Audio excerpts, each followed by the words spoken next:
Hey! Hola! ¿Cómo estás? Bonjour, ça va? It's me, the Lost Canuck, live and in person in Hudson, Wisconsin. So, you're probably wondering, Lost Canuck, what the heck are you doing with this giant chunk of very well marbled beef in front of you? Well, hey, it's the holiday season. Lost Canuck thought I'd do a little bit of a rib roast. I got a nice three bone rib roast here from Costco. Actually, hang on here. Maybe I lied. Nope, sorry. It's a 2-bone rib roast from Costco, about 5 pounds or so. That's including the bones. And on today's show, we're going to fire up the Lone Star Grillz 42-inch pellet smoker with a twist. I got some new pellets today from Cutting Edge Firewood. And I've never tried them before. They're a little spendy, and we'll see how they work. I got mesquite pellets. They're 100% mesquite, no fillers, no additive, all the rest of that stuff. So mesquite goes really good with beef. So we're going to try that out. So basically, we're going to take this rib roast and turn it into this juicy, yummy, delectable, delicious, tender prime rib. Stay tuned.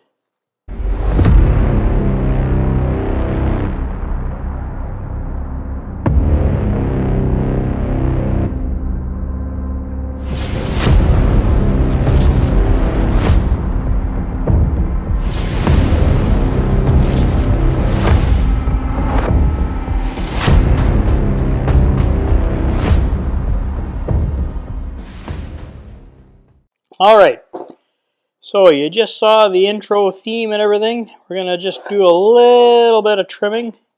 Get rid of this little piece here. Get rid of some of the hard fat. And then we're going to put a little binder and some rubs on. Make it all yummy.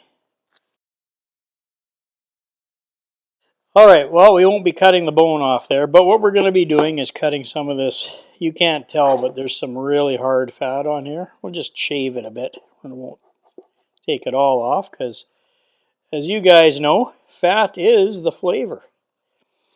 And hopefully all you guys are having an excellent holiday season.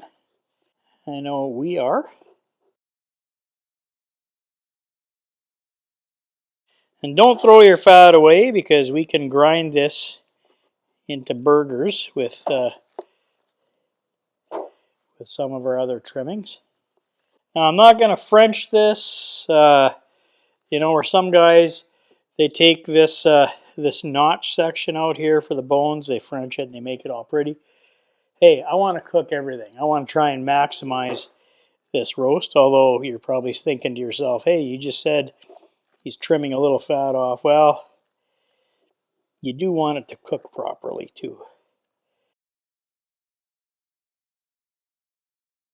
Yep. Okay.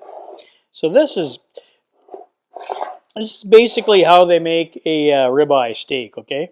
And beef ribs. So on the beef ribs, they'll trim the rib out, right? And then they'll cut the ribeye out and do the whole thing like that. Well, we're making a roast. So let's get some of this binder on, and then we'll talk about our rubs. So everybody knows the Lost Canuck likes W sauce. Now, look, you don't have to use binder. You can skip this step if you want. I like it. I like W sauce. I think it gives it a little umami at the end. Umami. All right. So let's put this on. It doesn't have to be lots and lots, just enough to coat the surfaces.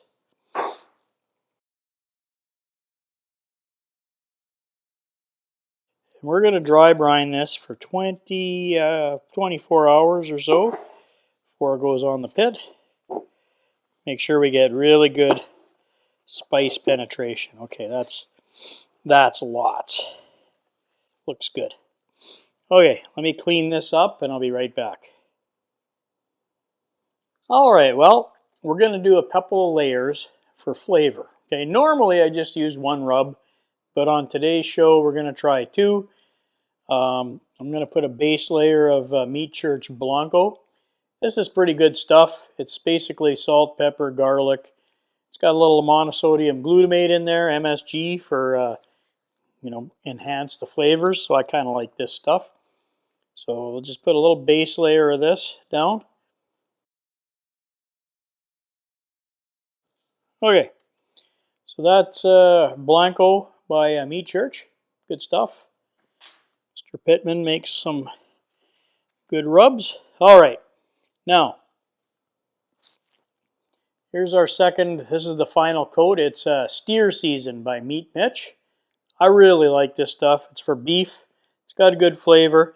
Now it's a little redder because it's got some paprika in it. So let's do our final layer of this.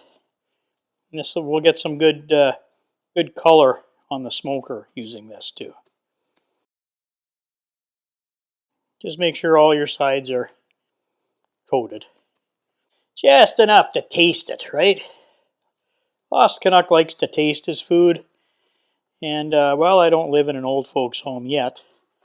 So we'll go with the unbland stuff. All right. And that's it. What did that take? Less than 5 minutes to season this thing up.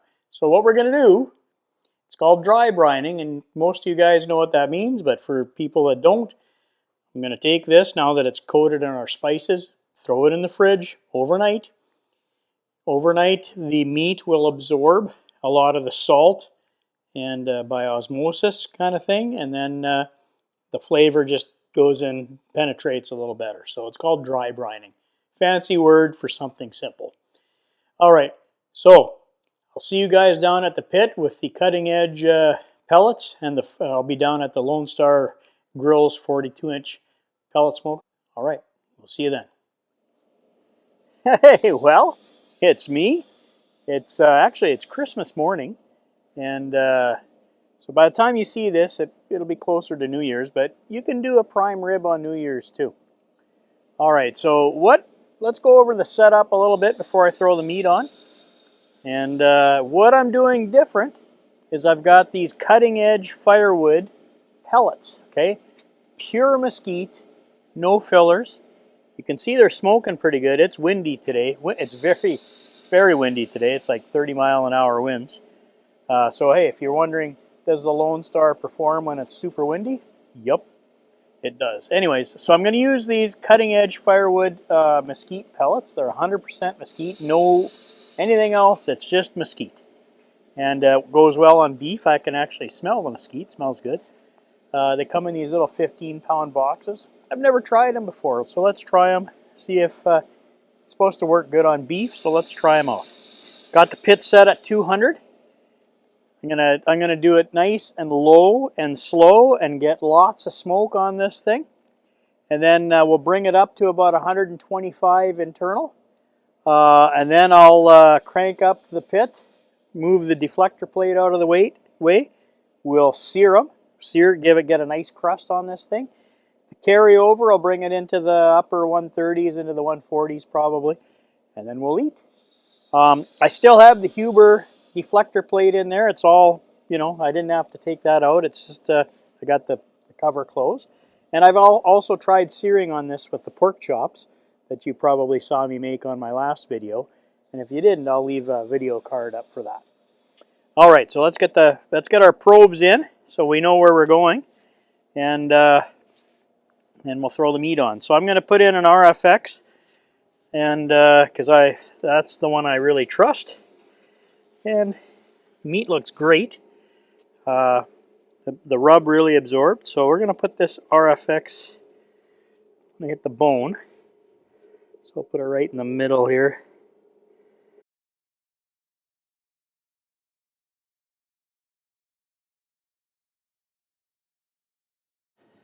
Place it fat cap. No, that's not going to work. Well, we'll have to turn our meat a couple times. So, big roast. Just clears. But we'll get some shrinkage because it's cold. No, I'm just kidding. It should reduce down a bit. So this'll close. Oh yeah. All right. Okay, so we got our meat in. We're gonna flip it a couple times. Okay. Got our drip pan under. Like I said, I'm gonna take it up to 125. Should take a while because I'm doing it low and slow at 200. Now we don't want to cook it too fast because prime rib, you don't want to really leave it in your warming oven too long or it keeps cooking. So, all right, well, we're getting some good smoke off here. Like I say, I'm not running any wood splits, no wood chunks, no chips, nothing. Just these, trying to get maximum mesquite smoke on here. All right, we'll see you when it's time to flip and spritz. See you in a minute. Hey, well, we're back at the pit again. We've been cooking for a few hours now. I turned it down a little bit because it was cooking way too fast.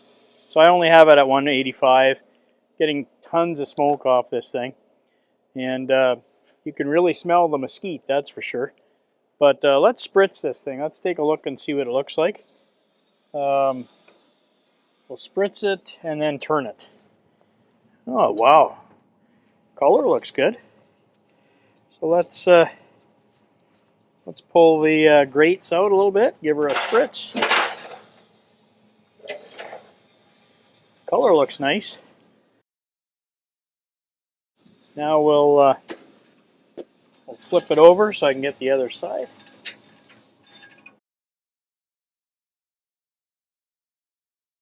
And I'll probably have to, yeah, we got enough pellets to go to the end of the cook.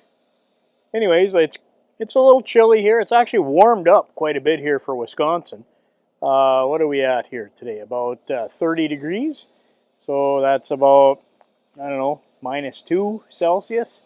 So it's not bad out here. It's almost t-shirt weather. Anyways, so we're going to keep this going till the internal gets up to around 125. I'm going to pull it, bring it into the garage. I'm going to set this thing up high, like set the auger speed up to like 75%. Open the searing plate, we'll sear it. Should carry over up into the 130s, up, you know, almost 140, 135 into the medium rare. And then we'll cut her open and see what it looks like. So when it's time to pull this and crank it up, I'll see you then. All right, well, we're at the pit. I did a little spritzing here and there. She's been on for a little over 5.5 hours now. It's up to 120 in the center. So I'm going to pull it, bring it into the garage, let it rest for a few minutes while I open my searing plate up.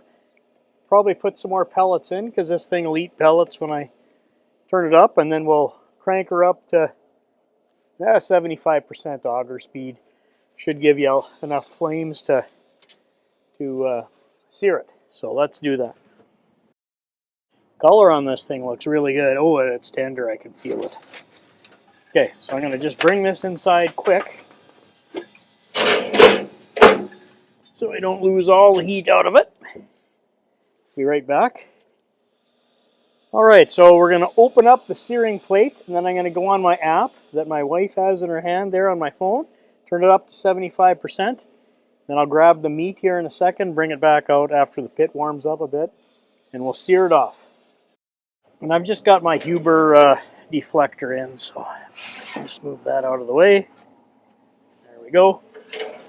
You notice I don't have the basket in. So I'm going to close this, go on the app, I'm going to go 75%. That should take her up to, 500 degrees, 450 in there. And then I'll come get the meat and put it back on. I forgot to show you what these cutting edge pellets look like. They're a lot darker than your average pellets. You know, regular length. There's some short, some long. And these are 100% mesquite. So that's what they look like. All right, well, I got her set at 75%. The temperature's cranking. The flames are pretty high inside. So let's put our meat back on. We'll char it up.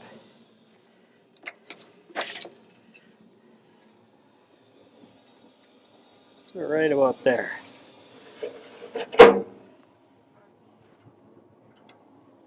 All right. So we're going to go 2 minutes aside, maybe I'll look at it after a minute and a half. I don't know if I got this new barbecue crock tool here. I don't know if I can grab it with this thing. I'll just use my hands, I guess. No. No, it's too heavy. If it was a steak, no problem. You can use my trusty hog lifter. We'll use the hog lifter. All right, that's been about a minute. Okay, got that side good. Let's do that side. It's very windy outside. And we'll char the other side for a little over a minute. And then I'm going to put her onto the fat cap and char that side. So see you in a second. All right, well, we seared the sides. So we're going to pull this off, bring it upstairs, leave it in this pan, let it rest under some foil for a few minutes, and then we'll slice it up and see what it's like. Probably let it rest for about 30 minutes. All right, let's pull it.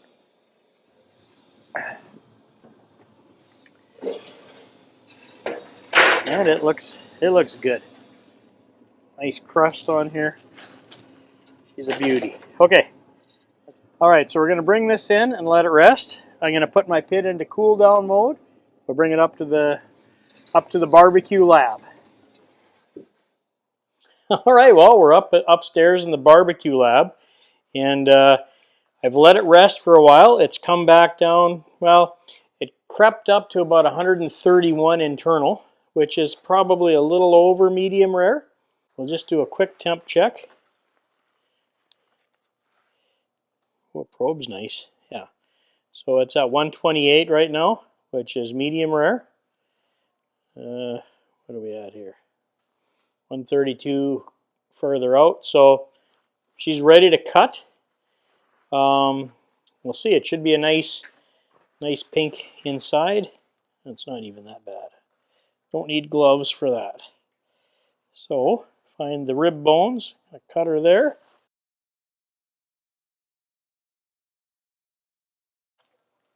Oh, wow. How does that look for prime rib? Wow. Looks pretty darn decent, I'd say. This is a nice example of prime rib. Fat's rendered nicely. It's pink in the middle. Very tender. You can see it jiggle. So I got a nice smoke ring over here on the outside part. This is from the bone around to the fat cap. So you can see it's smoked. I am going to cut the bone here off. So basically that's rib bones when you get them. Let's take a piece off here. See what that tastes like. Maybe, so that's a nice slab. Wow, that's crazy. I'll take a piece off the end here. I'll share with the videographer. Here's one for me, one for the videographer. Cheers. Melts in your mouth. Now, and you can taste a little bit of the smoke on there too. Remember, I used mesquite, so it works. Mesquite is a very strong wood, but it works well with the beef. And using the Lone Star, you can really taste that. Now let's go more internal. Now you're not going to get it on the inside, but on the outside, on the outer crust area, you'll get a little bit of it. You can see it. The taste, phenomenal. It came out to a nice medium, maybe a medium rare. And look, I don't want to belay it. I don't want the thing to cool down too much. We're going to enjoy this for supper. Stay tuned here in a second for my final thoughts and conclusions. But this is nice. So if you're watching this for like a New Year's or something, super simple way to smoke up a nice little standing rib roast to make prime rib. All right, we'll see you in a minute. Hey, well, it's me. We're back, and thanks for sticking with me. You know, I just came back after my free bowl of soup that I got with my hat. This is the worst looking hat I ever saw. Well, you buy a hat like this, I'll bet you get a free bowl of soup, huh? Oh, it looks good on you, though. Okay, so after that little bit of fun, let's go through the standing rib roast or prime rib, as some people like to call it, and we'll go from there. So look, so the mesquite pellets from Cutting Edge Firewood worked amazing.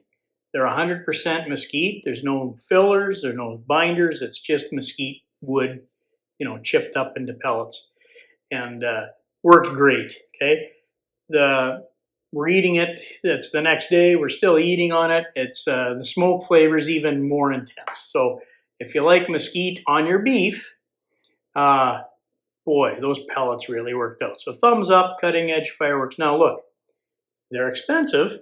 They're pretty spendy, but look, if on a special cook, if you got some beef that you like Texas style with mesquite, that's the way to go. Good pellets.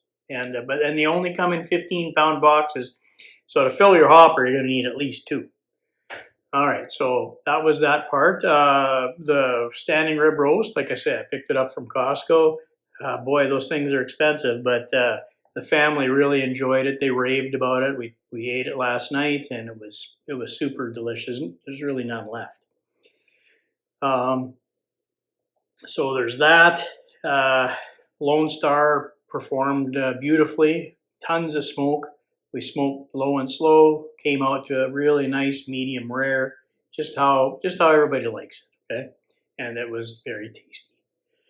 And then, well, I'd just like to say thanks for watching. Thanks for all my core subscribers. All you guys know who you are, and appreciate you checking out the video. For all the new people that were curious about the Cutting Edge Firewood pellets, consider hitting that like button. Okay, if you found value in this video, please hit the like. Leave me a comment. I answer all my comments, so please leave me a comment, and we'll answer that right away. And then finally, consider hitting that like, subscribe, and notify me. Again, supercharges the channel. Or even hit that hype button. That even more supercharges the video, or tells YouTube who should be watching this kind of stuff. Got some more content coming up here shortly, so stay tuned for that. It's going to be fun. It's always fun and exciting with the Lost Canuck.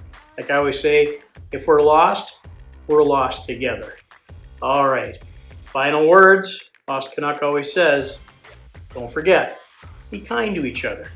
It really matters. It's getting super tough out there nowadays. Mental health is super important. So don't forget, be kind. It helps.